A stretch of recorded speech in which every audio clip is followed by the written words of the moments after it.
Welcome to Monster Monday. Tonight I'm going to be covering a film that when I first watched it, I didn't like it much. I was very blah about the film. But as the years have passed, pretty much everyone I talked to is such a big fan of this movie. So it was high time that I finally gave it a second viewing. It is currently streaming on Shudder and on Hulu. I picked Shudder because, for one, I never use my Shudder and I would like to get some kind of money out of it, although I've been watching more stuff on there as of late.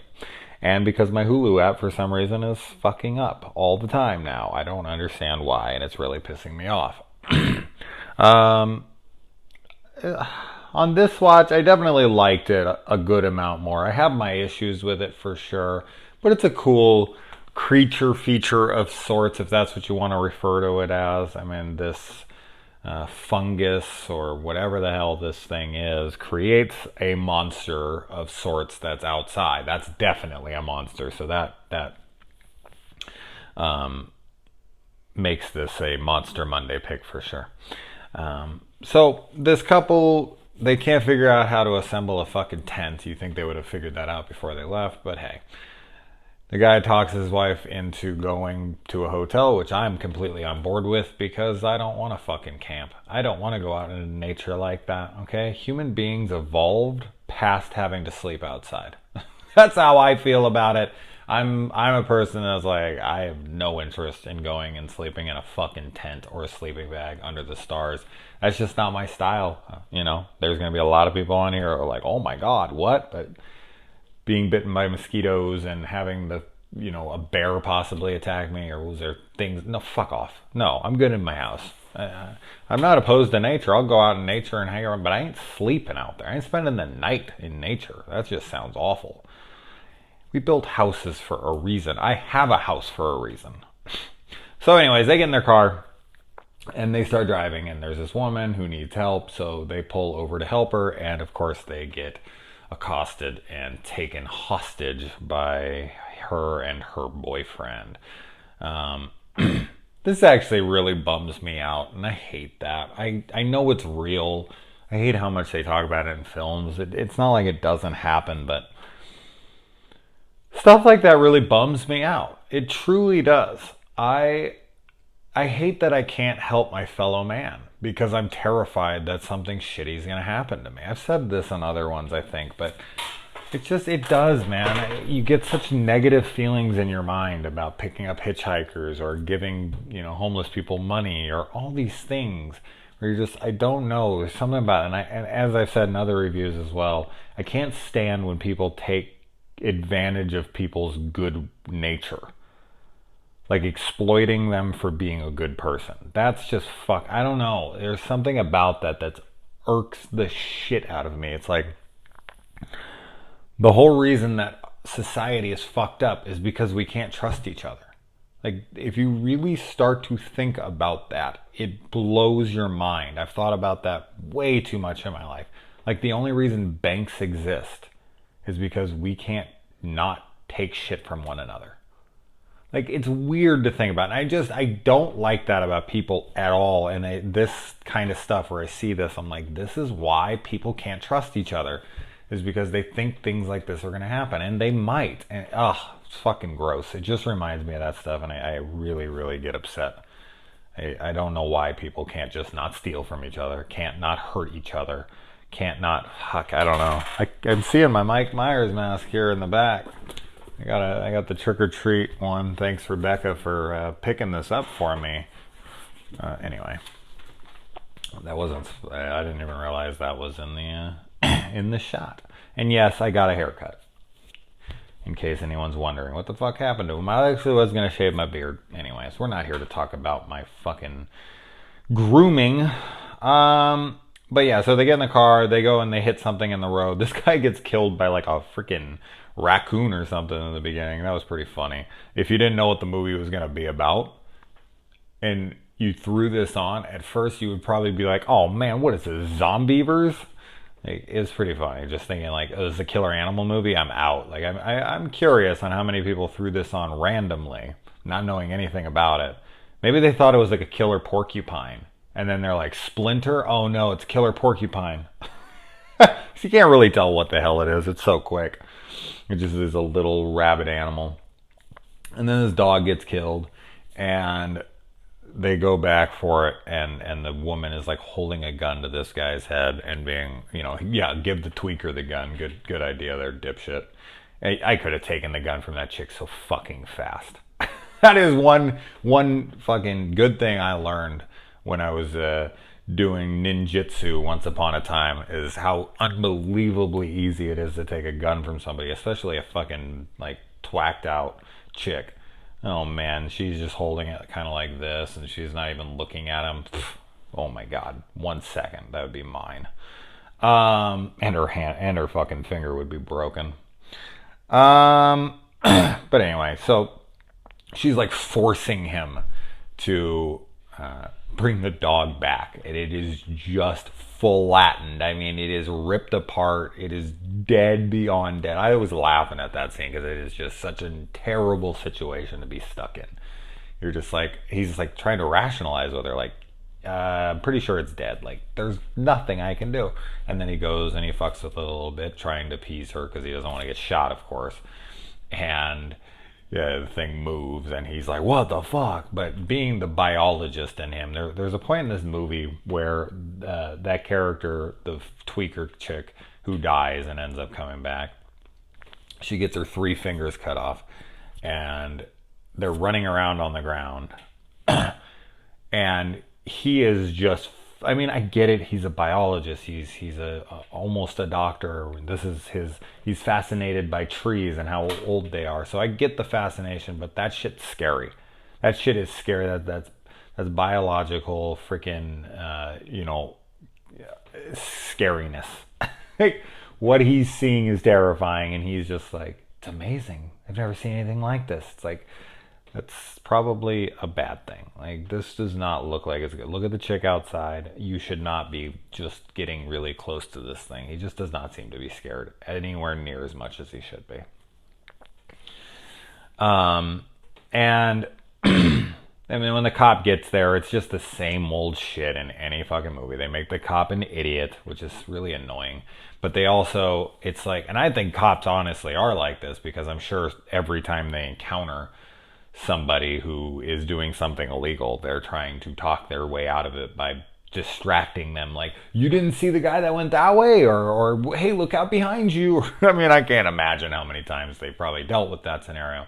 But in films, and you're sitting there and you're like, they're telling you, like, there's someone else out there, look up. But she knows that they're fucking hostages, or at least she thinks they are. So she keeps being like, don't worry, you're gonna be okay. And they're yelling at her, like, no, you don't understand. There's something else. Get in your car, whatever.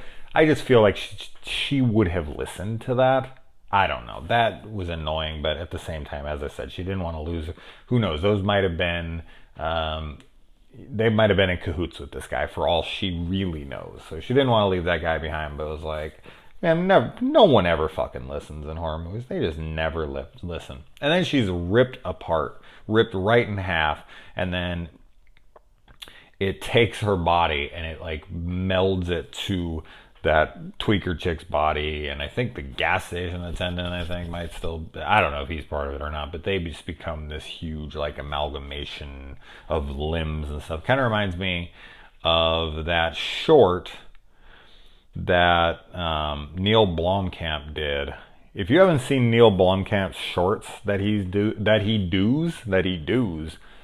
does on YouTube, oh man, check those out. There's some cool shit. I'm a huge Blomkamp fan. I still don't understand why people don't love the guy's work. I've really been a huge fan of everything he's done. District 9, even Chappie, which everyone seems to hate. I had a great time. It was like an R-rated fucking short circuit. I was having a great time. Elysium, sign me up. I dug all the shit out of all of them. And now he's making RoboCop, which is like the perfect fit. Anyway. Now I will praise the shit out of this film for all the practicals, and there's a ton of them, and most of them look fantastic. And it's very small. It's very small, so it's a nitpick. Honestly, it's not a big deal. But there is some horrendous CGI when this creature needs to like jump across a building or whatever. It looks so bad. It's like, why even show it when you have? That's what I don't understand. I never will understand that decision in a practical effects movie. Why then throw in 5 seconds, 10 seconds of horrendous CGI? It brings the special effects level of the film down when you worked so hard to put such incredible effects in the film. And as I've said on here a million times, I'm not against CGI. I'm against this CGI. I'm against this shitty CGI. And horror films just can't afford good CGI. So they just need not to use it. And if you're going to use it in a movie, I don't know, it just seems like if you have shitty CGI and it's not even necessary, there's no necessary reason to show this thing jumping across the building. Like, I get the idea in the head, like, oh, it's going to be seen as fast and scary and this and that. But it just makes you laugh out loud at how horrible it looks. So, doesn't even need to be. It could the character could have just heard something overhead and then, looks up and just sees the very, very tail end of something crossing. Like, that's it. And you could have done it practically. You could have just pulled it backwards and filmed from the side. It would look like the thing jumped across, make a big bang on the thing. You don't even have to show it at all. It's just, I don't understand the interjection of shitty CGI shots that are 2 seconds long. I just don't get that. It bogs, it actually lessens the film. So it's frustrating. Anyway. But the practicals are fucking great, man. That as they said, that like freaking collection of like limbs and body parts and everything that make up this monster, awesome stuff. That's where I think a lot of these people are big on the movie, and I completely understand that. Practicals go a long way. Of course, we're going to have some comparisons here to the Evil Dead with the hand running around, which of course I understand. I really like this, although as usual, much like in Phantasm or any other fucking movie, something very tiny. This actually happens in Halloween 3. It happens, geez, I could name tons of movies where like Ellie Grimbridge's hand is choking Dr. Chalice and he can't get it off, and it's like, there's no leverage. She has no weight here.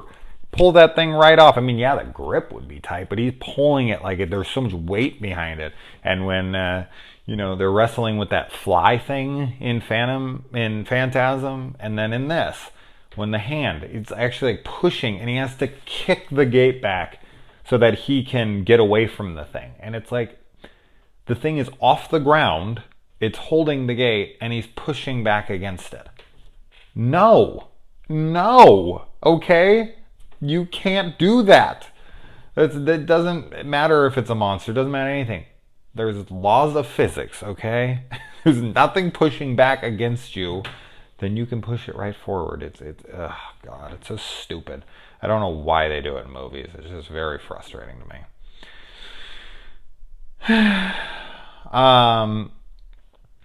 And I mean, seriously, the convict in this movie, who's an actor that I like, I've seen him in a ton of stuff, and he gets infected like early on when their tire gets shattered, pop, whatever, cut, and then the biologist guy realizes that he says it like outright, like, once you're infected by this, you're fucked. And then this guy gets infected, and there's black fucking veins coming up his hand, up his arms, which he keeps playing with and he keeps paying attention to, and he's like, and neither of them ever notice. Ever. They even ask him, did you get hit? Did you get, stung? Whatever. And he's like, oh no, it's good. And he like wraps his hand. I'd be like, let me see that motherfucking hand right now. How did they not notice the black veins going up his arm? And if he would have just cut off his finger when it got bad, I mean, of course you wouldn't think to do that. But if he would have just, right here, the tip, just right off the tip of the finger, and he wouldn't have had to cut, the way they cut his arm off. I mean, they didn't have any other tools, but just, there's no way. He stands there like the toughest dude ever to live. And they're like, don't touch him, because they don't want to get infected. and he's cutting into his arm, and his blood looks black, by the way, from what I saw on my screen. And the guy's hands is just covered in it as he's cutting into it. He's getting every bit of his arm all over his hands. He's like, don't touch him, don't touch him. But he's touching his blood, and he's so fucking stupid. But yeah, they cut all the way around. There's no way anybody could sit through that. Whatever, he's tough, right? And then they take a cinder block and just crack it right off. That was great. What a fucking gnarly ass scene. It was ridiculous to me. It was like, yeah, okay, why not? But in movies, they always do this.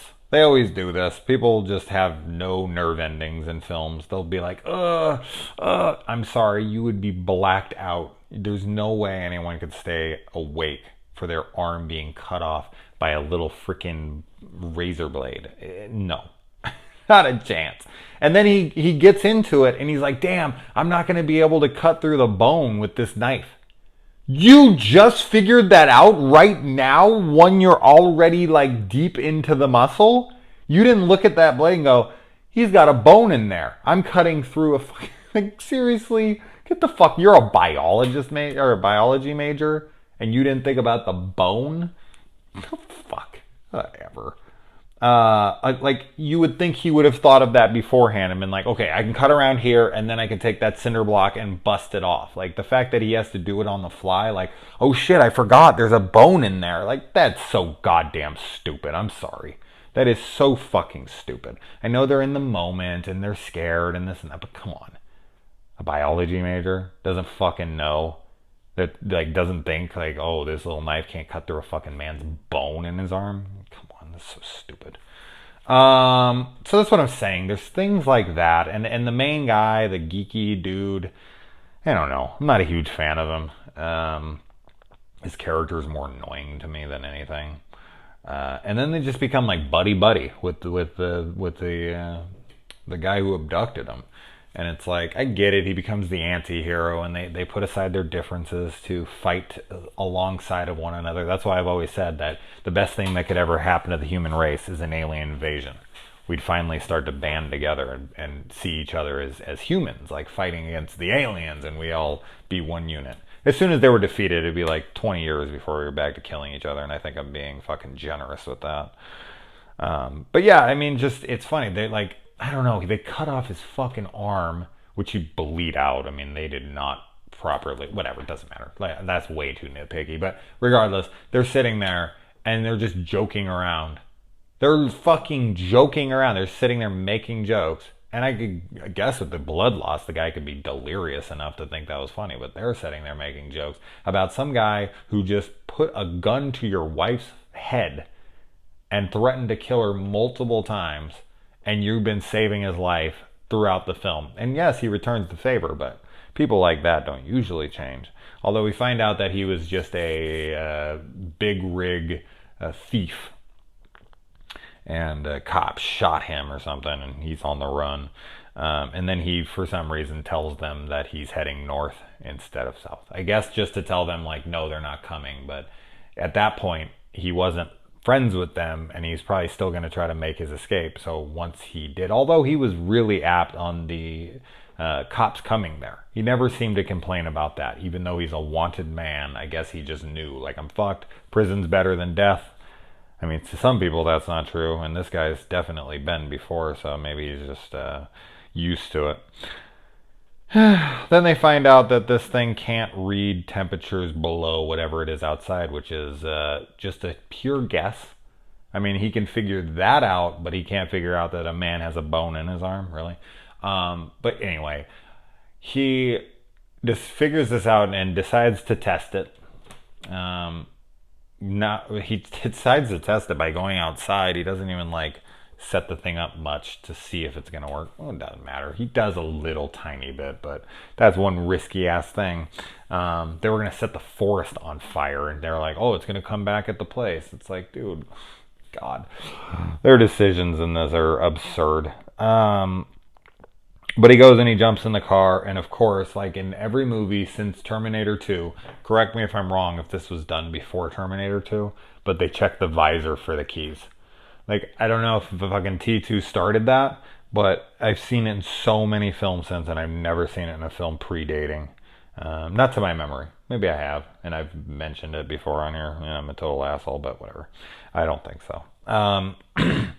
Also, I'm not a huge fan of the cuts and the direction in this.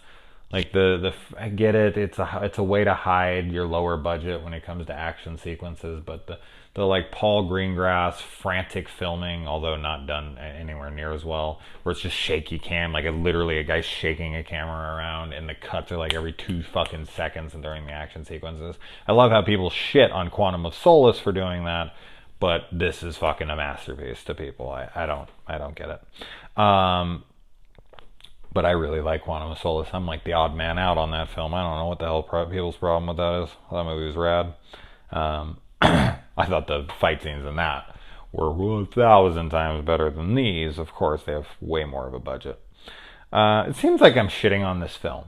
I guess I'm just stopping myself right now. I did enjoy the movie. I enjoyed it much more than I did the first time. The creature effects are cool.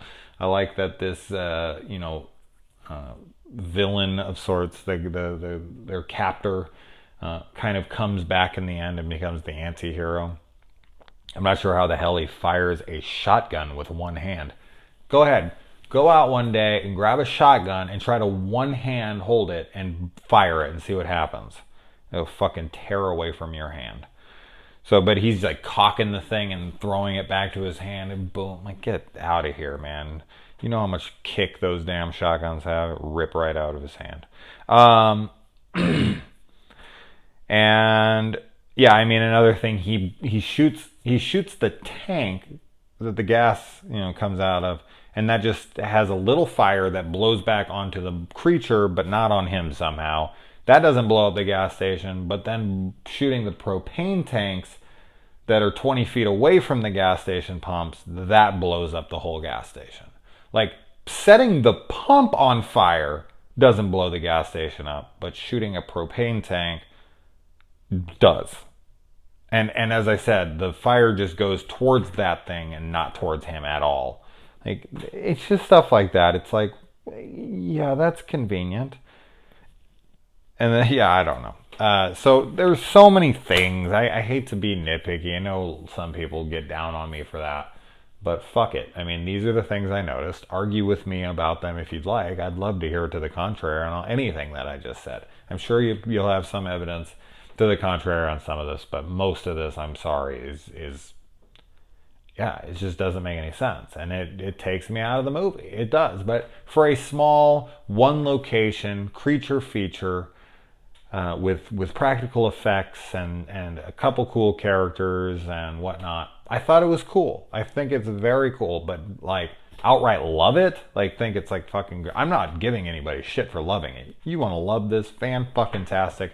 I hope you watch it every single night before bed and it makes you warm and cuddly. Fine. I honestly, that's fantastic. It was good.